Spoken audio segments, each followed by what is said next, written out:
Inyong mamarapatin.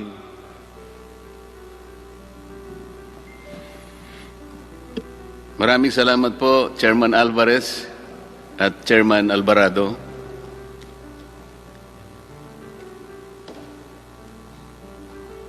A legislative franchise is a special privilege granted by the state to those who deserve it. It is not a demandable right. A franchise is imbued with public interest. The grant comes with duties and responsibilities both to the people and to their government. ABS CBN came before this joint committee with the burden to convince each one of us that it has consensuously and faithfully discharged those duties and responsibilities from the time it was granted the privilege to operate a broadcasting company under its previous franchise. Congress has the exclusive constitutional mandate to either grant or deny a franchise application. This authority is borne out by the fact that not all who applied was afforded such privilege, which is why ABS CBN must convince this chamber and the people that it serves that it is indeed deserving of a franchise. First, let's hear from Mr. Gabby Lopez III himself.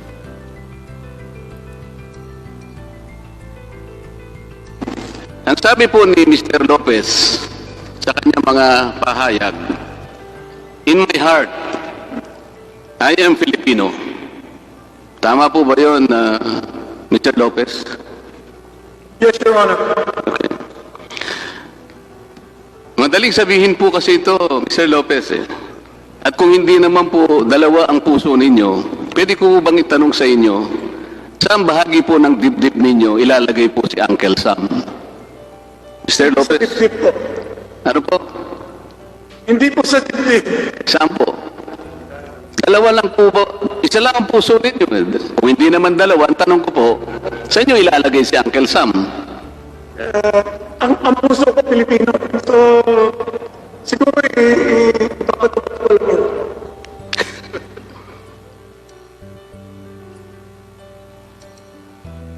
Ipinanganak sa Amerika, nag-aral sa Amerika, nagnegosyo sa Amerika, bumoto sa Amerika, ginamit ang American passport sa maraming yugto ng kanyang buhay at paglalakbay. But now that his American citizenship has become a burden and even conflicts with our Constitution in regard to ownership and management of his Philippine business, how and to what extent does he treat his American citizenship? Can we see again that particular footage? Siguro ipapatupad ko lang yun. Siguro ipapatupad ko lang yun. Ang sabi po niya ibabato-bato ko na lang. That, ladies and gentlemen, is how best describe and reveal the posturing of ABS CBN. It's not about service. It's about convenience, the advantage, and all the benefits that come with it. It's not about the Filipino people. It is all about itself, nothing more and nothing less. Gabby Lopez is an American citizen. Wala pong pagdududa na si Ginoong Gabby Lopez ay isang American citizen. Inamin naman po niya ito sa ating mga pagdinig at wala rin pong duda. Walang Pilipinong birth certificate si Ginoong Lopez. Inamin po niya na hindi iniregister ng kanyang mga magulang ang kanyang pagkapanganak sa Amerika sa pinakamalapit na konsulado o embahada ng ating bansa. Maging siya po, nang sumapit siya sa hustong gulang, ay hindi po niya sinikap na kumuha ng Philippine birth certificate. Madali pong gawin to. Bukod pa po sa tungkuling dapat itong iulat ayon sa ating mga batas. Ang lagi pong iminamatwid ng ABS-CBN at ang kanyang mga kapanalig ay si Ginoong Lopez ay tunay na Pilipino dahil ang kanyang mga magulang ay mga Pilipino ayon daw po sa principle ng jus sanguinis. Kailangan po nating liwanagin ito. Ang principle ng jus sanguinis ay isang disputable legal presumption. Wala pong naipakitang ebidensya na Pilipino pa rin ang mga magulang ni Ginoong Lopez nung siya ay pinanganak noong 1952 sa Amerika. Kailangan po kasi napatunayan muna ni Ginoong Lopez na Pilipino pa rin ang kanyang mga magulang nung siya ay isilang para magkaroon ng bisa, ang ius sanguinis principle. Hindi po automatic ang application nito. Narito po ang mga records na pinagbasihan para mabigyan ng Filipino recognition si Ginoong Lopez. Ang una po, nakikita po ninyo sa ating screen, mga photocopy ng personal na birth certificates ng kanyang mga magulang. Hindi po authenticated o official na inisyu ito ng anumang ahensya ng ating bansa. Ang pangalawa po, yung affidavit of Filipino citizenship. Slide please. Na ginawa ng ina ni Ginoong Lopez noong Enero 20, 2000. Halos 50 taon pagkatapos may panganak si Ginoong Lopez. Sa mata po ng ating batas, ang isang affidavit ay isang self-serving testimonial evidence at ang tinatanggap lamang ay mga hindi maitatangging mga documentary o tinatawag na object evidence. Katulad halimbawa po ng Philippine passport ng kanyang mga magulang noong ipinganak si Ginoong Lopez. Pangatlo, Philippine passport ni Mrs. Conchita Lao Lopez na ipinagkaloob sa kanya noong January 27, 1998. Ang problema po dito ay inisyu po ito 46 na taon nang nakararaan pagkatapos na mapanganak si Ginoong Lopez at hindi katibayan na simulat sa pool ay may hawak na Philippine passport ang kanyang ina. Dahil po dito ay makikita mismo sa records ng Bureau of Immigration and Deportation at ng Department of Justice ang mga sulat kamay na minota ng evaluator noong March 27, 2001. Makikita po sa slide, kaugnay ng aplikasyon ni Ginoong Lopez for Filipino recognition, nakasulat po ay ganito. There is no proof of Filipino citizenship of his mother at the time of his applicants, at the time of his, meaning the applicant, birth on August 13, 1952. Allegedly, his mother is also deceased. Nakapagtataka po na kahit sinabi ng evaluator na walang patunay na Pilipino ang ina ni Ginoong Lopez nang siya isilang, binigyan pa rin ng BID at DOJ ng Certificate of Recognition si Ginoong Lopez. Bakit po napakahalaga nitong handwritten note ng BID?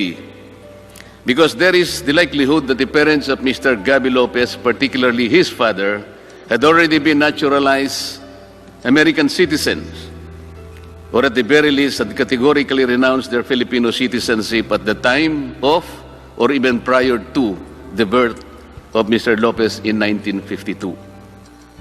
This also could be explained by why they did not report his birth to the nearest Philippine embassy or consulate in New York at the time. Without such evidence of Filipino citizenship of his parents at the time of his birth, the principle of jus sanguinis could not have benefited Mr. Lopez. At kahit natanggapin po namin na Pilipino rin si Ginoong Lopez, ay malaking problema pa rin ang kanyang pagiging Amerikano na walang puwang sa mahigpit na tagubilin ng ating saligang batas na nakasulat sa Section 11, Paragraph 1, Article 16 of the 1987 Constitution. Nasa slide po yan. Alam ko po na na-memorize na po yan ng ating mga mamamayan na nakatutok sa mga pagdinig na ginaganap natin. It must be emphasized, Mr. Chair, that contrary to ABS CBN submission, it is not the view of the Securities and Exchange Commission that matters here. It is not the opinion of the Department of Justice that will prevail here, not even the Bureau of Immigration or other agencies.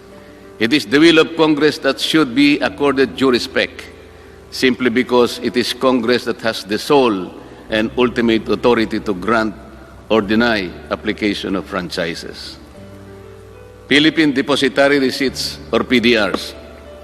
The hearings also proved that ABS CBN, through a shell company organized by Lopez Incorporated, also violated the constitutional restriction on foreign ownership and participation when it sold 187 million PDRs to foreigners or 62.6% of the over 298 million PDRs issued by ABS CBN Holdings Corporation, to which the same number of underlying shares of ABS CBN were transferred. Due to the excessive rights afforded to the holders of the PDRs, said holders are deemed beneficial owners of the underlying stocks of ABS CBN, with corporate control enhancing mechanisms that can influence the major corporate actions that management may institute. This is again a clear circumvention of Article 16, Section 11 of the 1987 Constitution. Kahit na ABS-CBN Holdings ang nasa papel ng pagmamay-ari o karapatang bumoto sa shares ng stock representing the PDRs, hindi nito pwedeng ibenta ang mga nasabing shares dahil may contract of pledge with the Philippine Central Depository to hold the same in behalf of the holders as security for certain obligations of ABS-CBN Holdings Corporation. Hindi ba malinaw na pagbibigay ng kontrol ito sa mga dayuhang may hawak ng PDRs? Nandyan po sa slide yan. Lumitaw rin po sa aming pagsusuri ng mga foreign holders ay may option din na baguhin ang kanilang karapatan na sinasaad sa PDRs. Bagay na wala sa kontrol dito ang ating Securities and Exchange Commission. Bukod pa sa kanilang tanging karapatan na isalin o ibenta ito kahit kaninong individual, kahit walang pagsang-ayon ang Securities and Exchange Commission. Ang sabi nga ng isang prinsipyo sa batas, what cannot legally be done directly should not be done indirectly. Sa madaling salita, Mr. Chair, ang hindi dapat gawin sa patago, dapat itong gawin ng may pagsusumamo. Ang minamatid dito ng ABS-CBN ay ginamit naman daw ang PDRs bilang isang legal na instrumento sa maraming bansa. Ngunit ang hindi nila sinasabi ay wala namang restrictions ang mga ibang bansa tungkol sa pagmamay-ari o pamamalakad ng mass media sa kanilang mga bansa, gaya ng tagubilin sa atin. Gaya po sa Amerika, kahit 100% Filipino-owned ang TV o radio company, papayagan po ito. TV Plus and KBO pay-per-view. During the hearings, it was also proved, without doubt, ABS-CBN violated its franchise by airing multiple channels through its TV Plus. It was also proved that it sold digital receivers of black boxes to the viewing public without the approval of the NTC. It was also proved that it offered pay-per-view events in TV Plus without the approval of the NTC. Pati nga po ang laban ni Senator Pacquiao at Mayweather na walang pahintulot mula sa NTC, pinalabas din na may bayad. Lahat po ng ito ay pinatunayan ng chairman o chairperson ng NTC nang tayo ay dumidinig sa mga bahaging ito. NTC itself confirmed that based on its existing regulations, ABS-CBN was not authorized to encrypt or lock non-paying public its TV Plus channels using its free-to-air frequency under its franchise. Nasa slide po yan.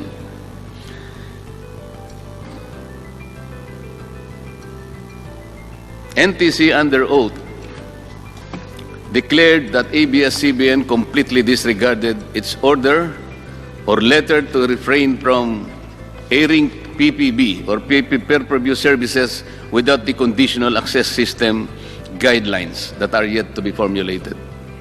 ABS-CBN even utilized the platforms of its subsidiaries, namely Sky Cable Corporation, Amcara Broadcasting Network, and ABS-CBN Convergence in launching these illegal activities which, by the way, also compromised the respective franchises that are also being considered along with that of ABS-CBNs.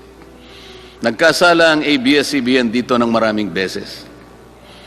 Pinangunahan nito ang NTC habang ito ay abala pa sa paggawa ng reglamentong ipatutupad sa tinatawag na conditional access system para sa pay-per-view. Sinadya nila ito sa kagustuhan nilang makinabang at kumita kahit wala pang itinakdang regulasyon, taliwas sa nakasaad sa termino ng kanilang prangkisa. Kung susumahin nga po ang multa doon lamang sa pagbebenta at paggamit ng, sabihin na lang nating 5 milyon na black boxes sa loob ng 5 taon at 4 na buwan.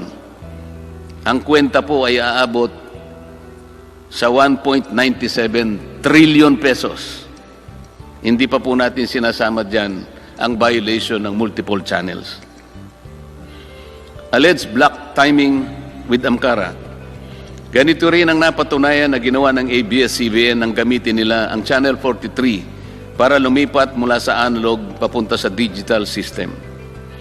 Mula pa sa demonstration per period na ibinigay ng NTC sa ABS CBN na hanggang June 30, 2015 lamang, ito ay nagpatuloy sa pag-broadcast ng TV Plus at pay-per-view incidents hanggang ito ay umabot ng 5 taon at 4 na buwan. At 1 taon bago matapos ang prangkisa ng ABS-CBN at Amcara, ay ibinenta ng ABS-CBN ang 49% ng kanyang pagmamayari dito sa Amcara na nagkukuha black timing lang ang lahat para mapagtakpan ang paggamit ng TV Plus sa pag-akala nito ng prangkisa ng Amcara ay hindi mapapansin na paso na rin noon pang May 4, 2020. Nabuko pa ang ABS-CBN ng mapatunayan sa pagdinig na hindi black time ang arrangement nila, kundi isang use of rack na ipinagbabawal po sa prangkisa. Ito po ay dahil sa pag-amin na rin ni Ginoong Karandang na halos 24 na taon ay ABS-CBN ang gumagamit ng kanilang frequency, gamit ang sariling logo, tauhan at pasilidad sa pag-ere ng kanilang programa.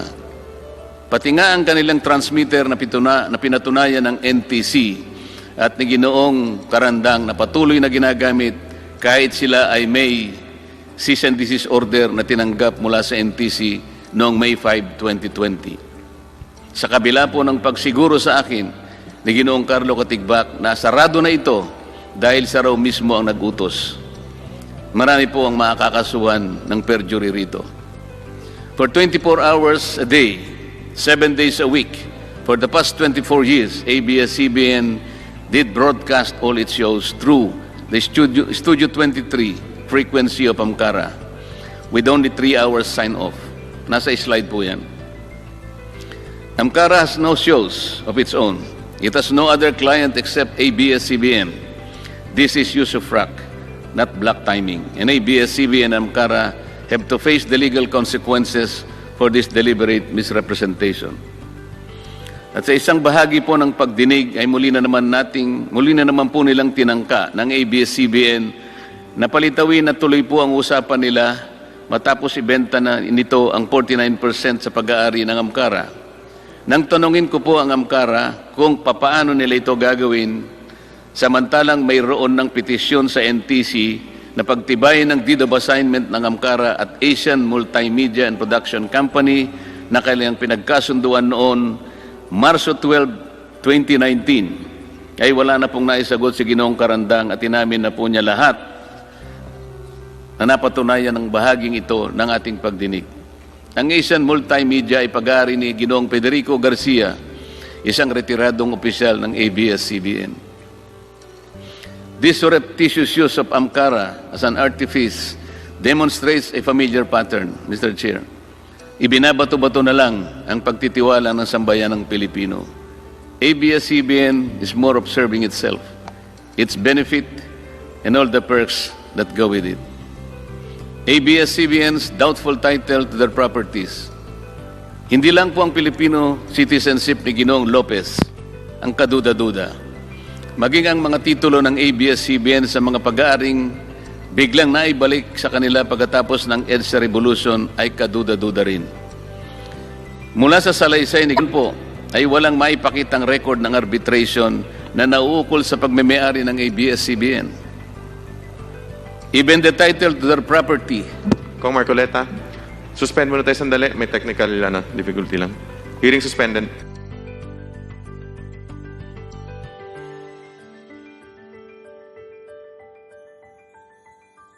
Thank you, Mr. Chair. I was requested to go back a few lines. I'll start with alleged black time with Amcara. Ganito rin po ang napatunayan na ginawa ng ABS CBN nang gamitin nila ang Channel 43 para lumipat mula sa analog papunta sa digital na sistema. Mula pa sa demonstration period na ibinigay ng NTC sa ABS CBN na hanggang June 30, 2015 lamang, ito ay nagpatuloy sa pag-broadcast ng TV Plus at pay-per-view hanggang ito ay umabot ng 5 taon at 4 na buwan.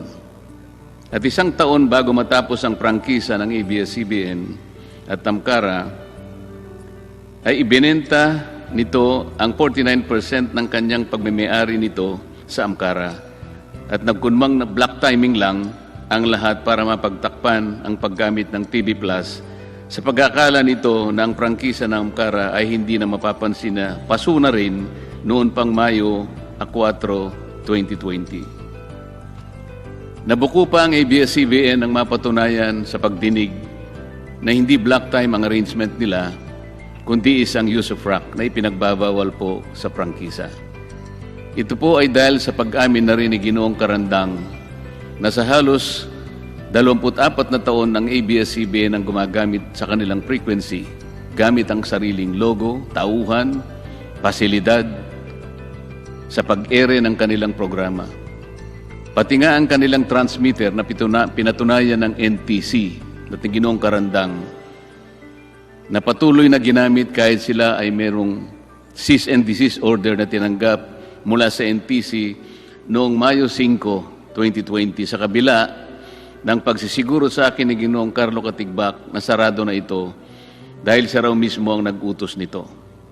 Kaya marami po siguro makakasuhan ng perjury dito.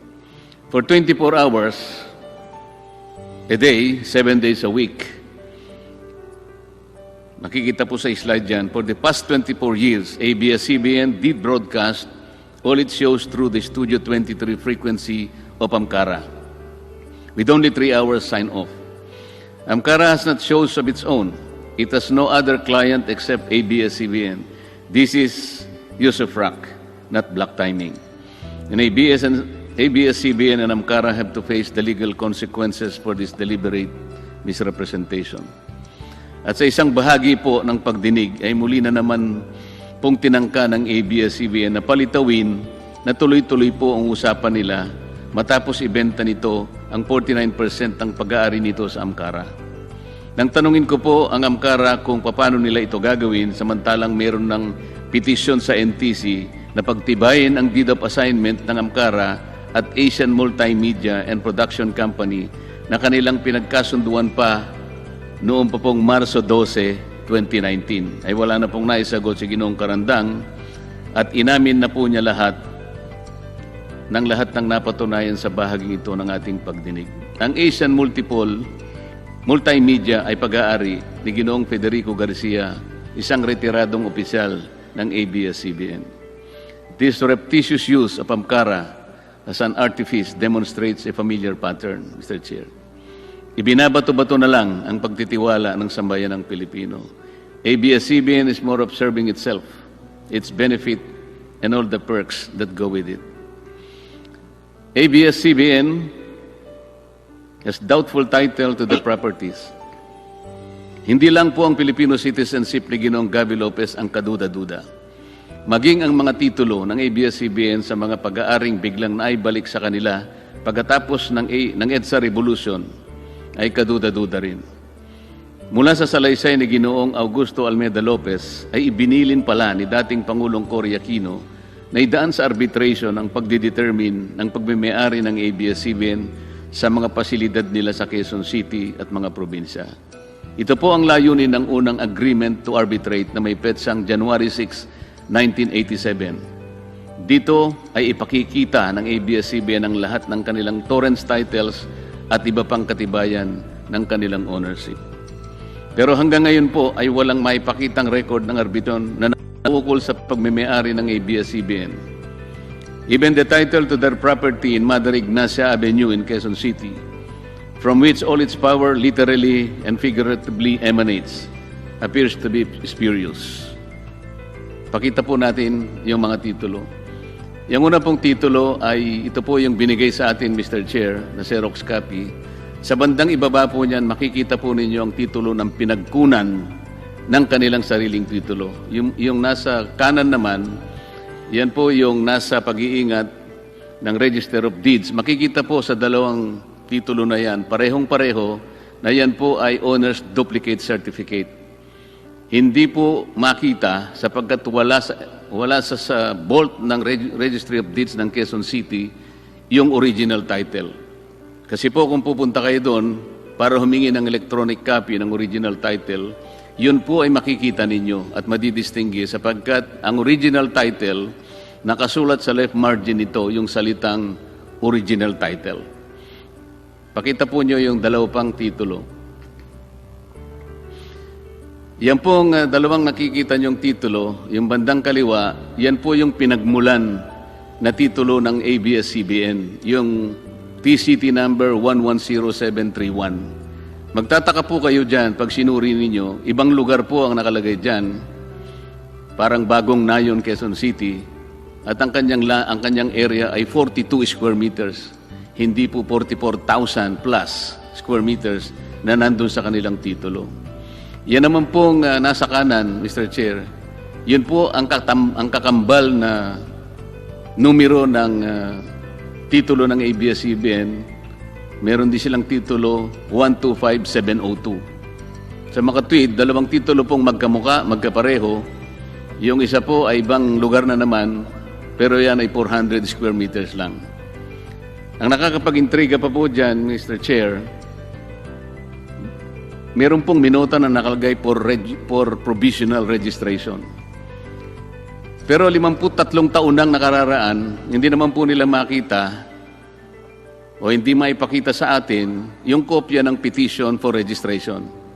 Ang katibayan na maaring wala pong ganun, sapagkat hindi man lang naka-annotate do sa likod ng titulo na dapat sana ay naka-annotate po yung petition for registration sa likod ng titulo.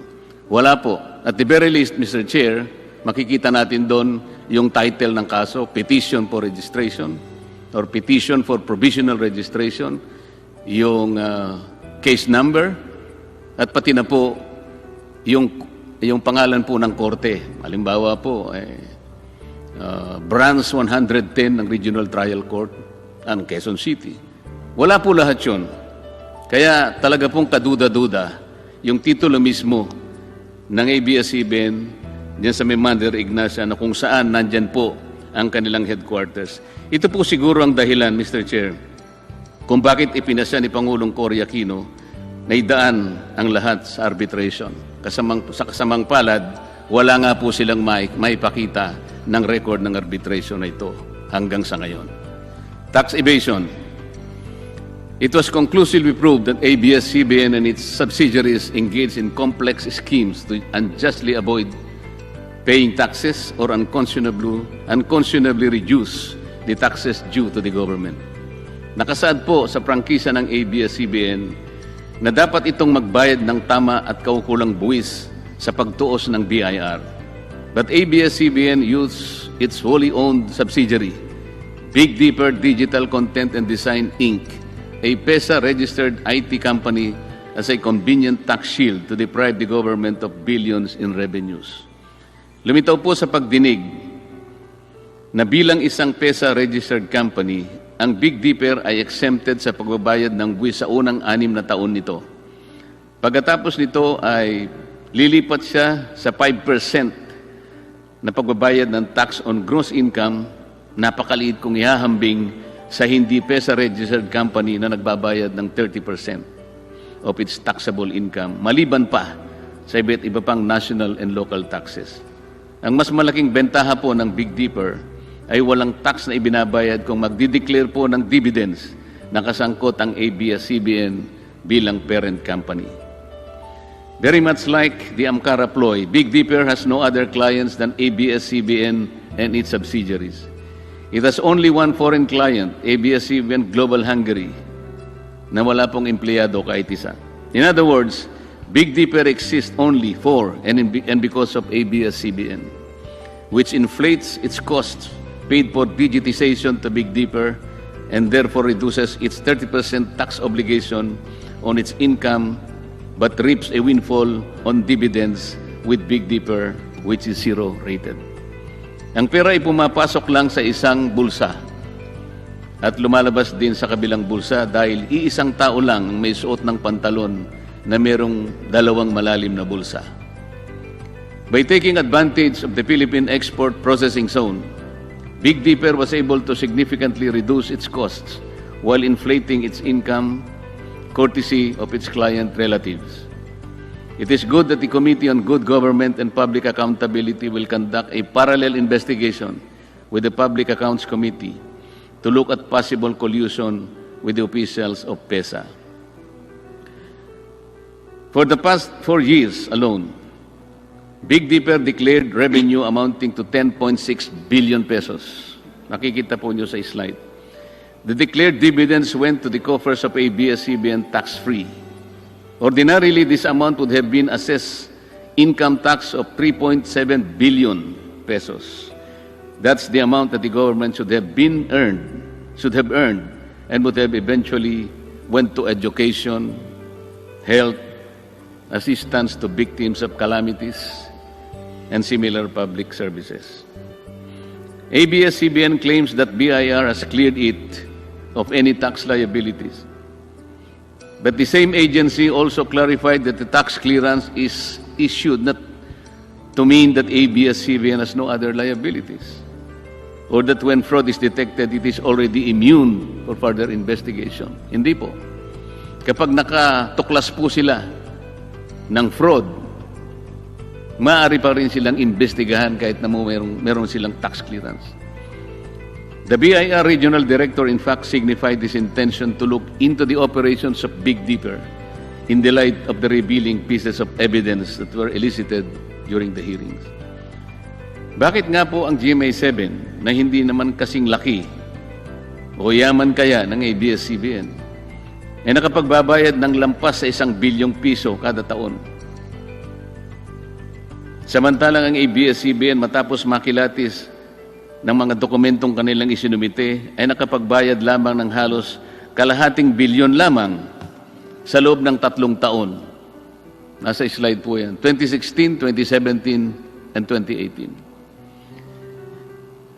Bakit naman kailangang tipirin ang gobyerno samantalang ito ang nagkaloob ng pribilehyo ng prangkisa? Sa isa nga pong kaso na nabanggit sa pagdinig, ay 2.5 billion pesos ang dapat nilang bayaran mula sa pagtaya ng BIR. Napatunayan po na matapos ang compromise settlement, ang ABS-CBN po ay nagbayad lamang ng 152 million, katumbas po ng higit sa 3% ng kanilang dapat bayaran. Maraming beses ko pong ginamit na halimbawa ang isang manliligaw sa usaping ito.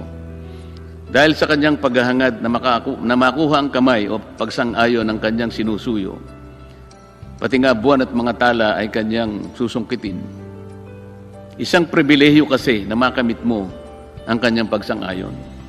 Ang prangkisa ay isa ring pribilehyo, Mr. Chair. Pagkatapos na kayo ay sagutin ng Estado at gawaran ng ABS-CBN ng prangkisa noong 1995, bakit naman ganito ang pagtrato nila sa gobyerno? Halos ayaw na nilang magbayad ng buwis. Ito ba ang in the service of the Filipino o in this service of the Filipino? Unfair labor practice. The proceedings eloquently bared it all. ABS-CBN violated the rights of its own workers. It has denied them their just share in production as required by the Constitution. It committed unfair labor practices that consistently denied its employees security of tenure and benefits that come with regular employment. Ang turing pa naman nila sa kapamilya nila ang mga ito. Ito po ba ang pinatunayan? Ito po ang pinatunayan sa pagdinig ng mga taong naghayag ng hinanakit na naglingkod sa kanila ng tapat sa mahabang panahon. Napatunayan din natin na sadyang nililito ng ABS-CBN ang publiko nang sabihin nito na lampas sa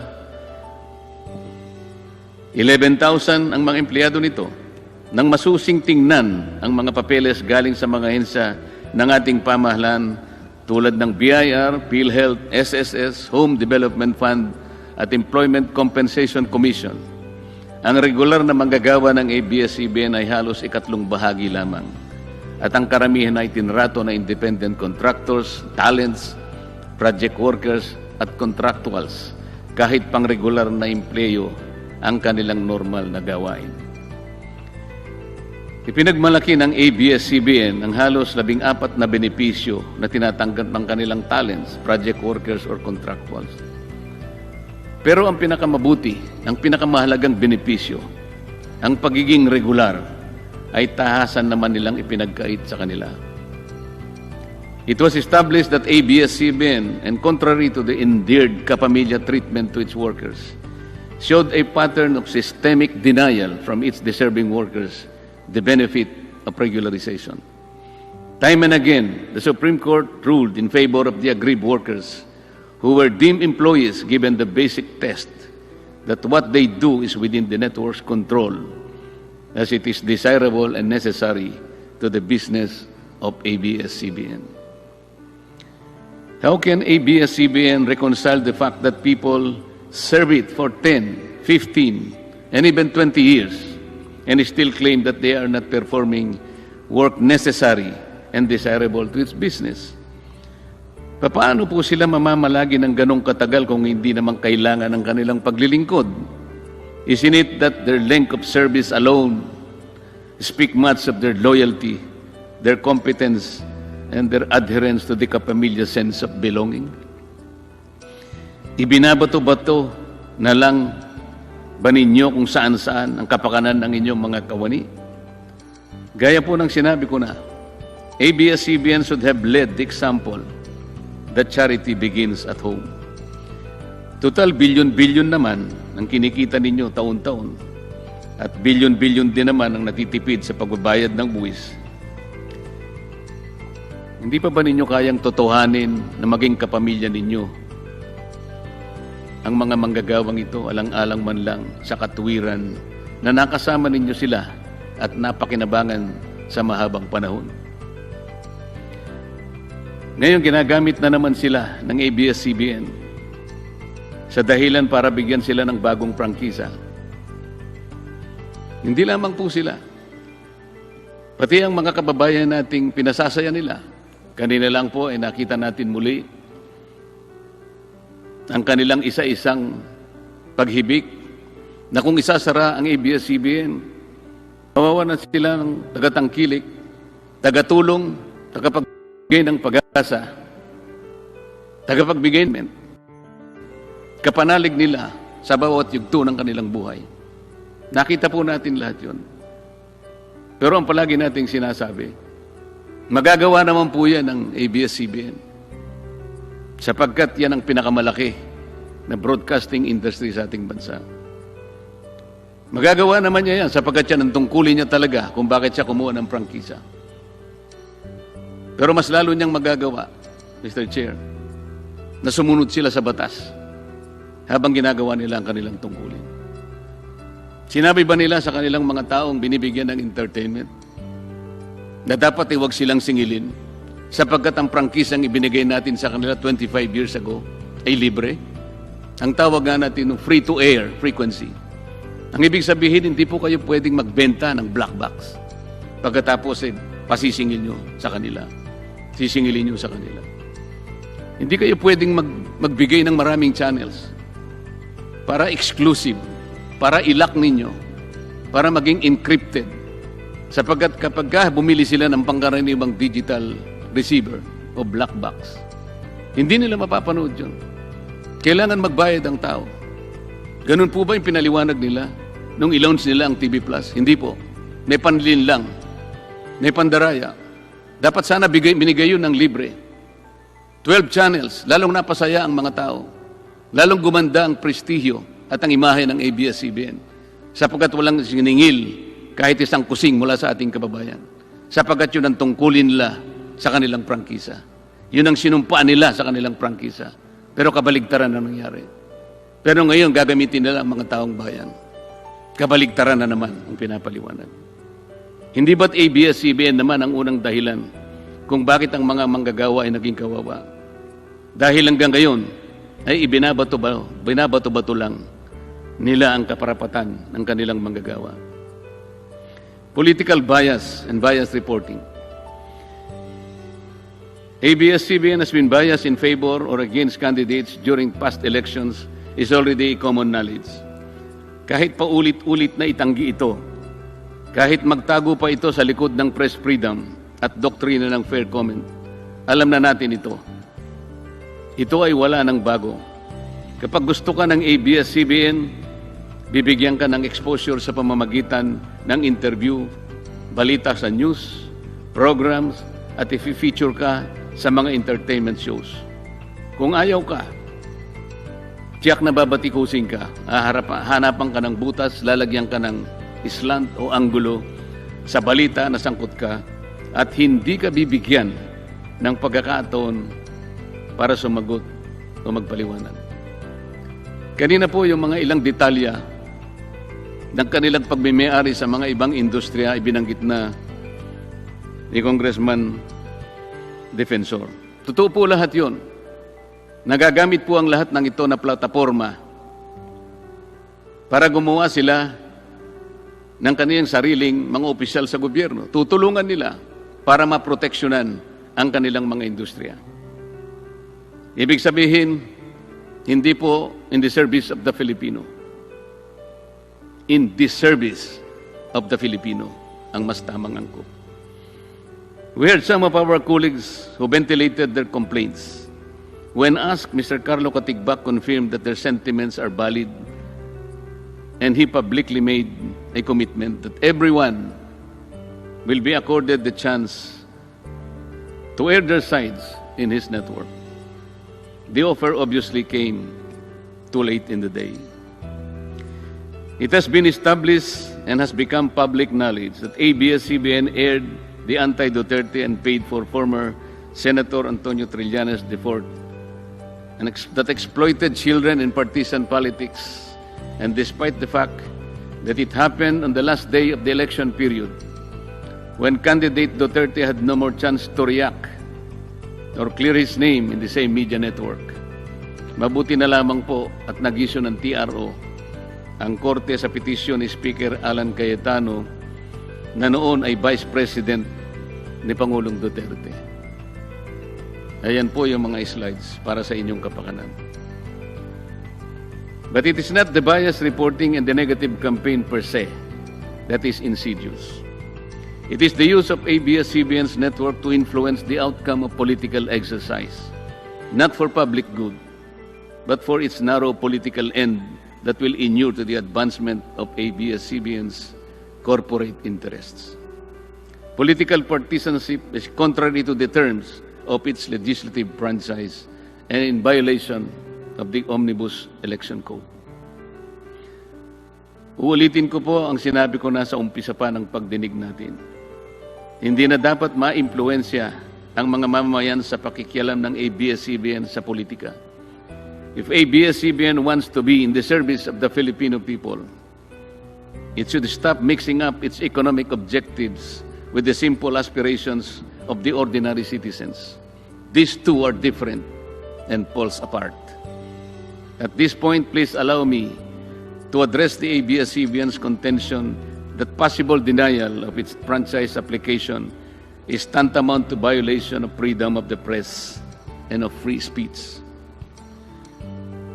Kung tatanggapin po natin ang misleading na argumentong ito, edi yun palang nakapakaraming aplikasyon para sa renewal ng franchise ng mga radio and television stations. Noon, ay dapat pala pinagbigyan na lang natin lahat, Mr. Chair. At hindi natin siguro sila inayawan. Kung yun po yung argumento lang. Pero hindi po eh. Kasi po kung tatanggapin natin yun ang argumento, ang prangkisa will become a matter of right. Hindi na po siya pribilehyo. Wala na tayong discretion. Puro ministerya na lang. Pagka po dumating na sa Committee on Legislative Franchises, Wala na po tayong option doon. Siguradong dapat po ibigay natin. Sapagkat pag hindi natin ibinigay, sasabihin nila, oh, that is a violation of free speech. Hindi po ganun. That will be in direct violation of the mandate reposed by the Constitution to Congress as the guardian of this special privilege. Unable to repel the avalanche of evidence against the grant of a new franchise, ABS CBN Corporation tries a new tact.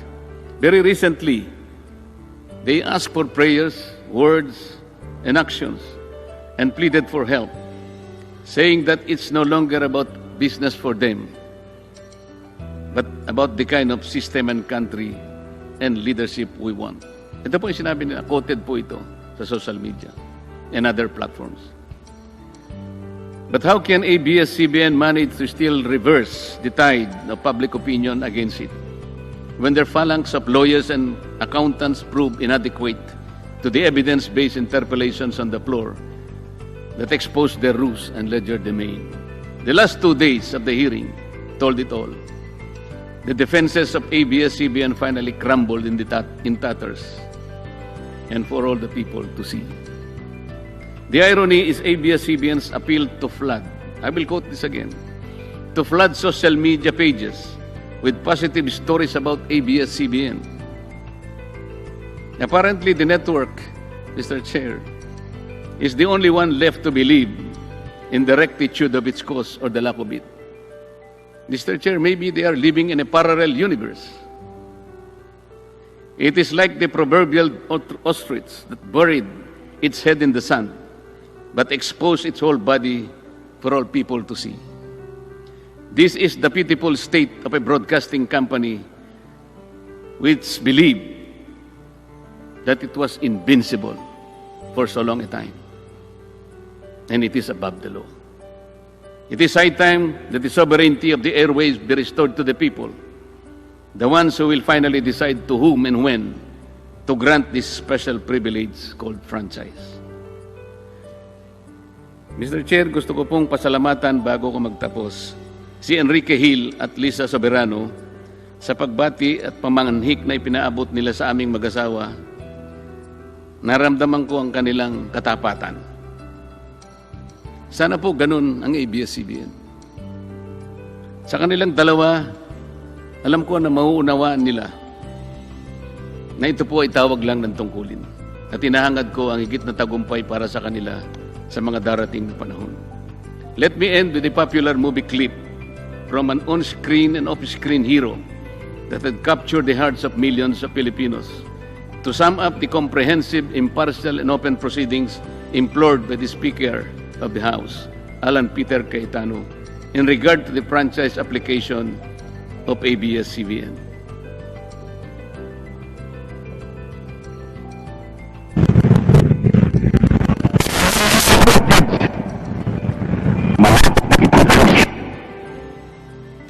Yang sabi nga po ni FPJ, Mr. Chair,